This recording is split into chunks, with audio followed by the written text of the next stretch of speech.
There's a boat. The control cables were bad, and they were taped up, and you couldn't even move them. And it had been that way so long, it just basically wore this poor box out. That doesn't press in, and if you finally get it to go in, it doesn't come back out. Change the impeller, put that on there. Got a new control box. That's the only way to fix it. You'll love it.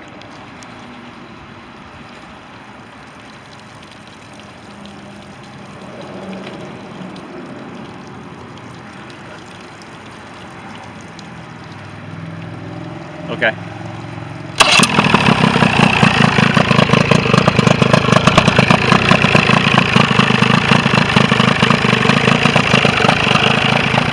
ahead and pop it in here.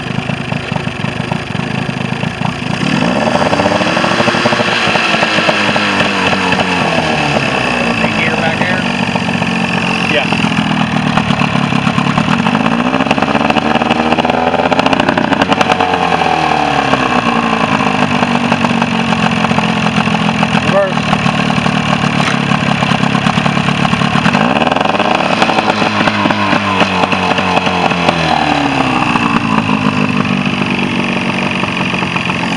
Trim. Go and show how easy it is to ship trim. Throttle only.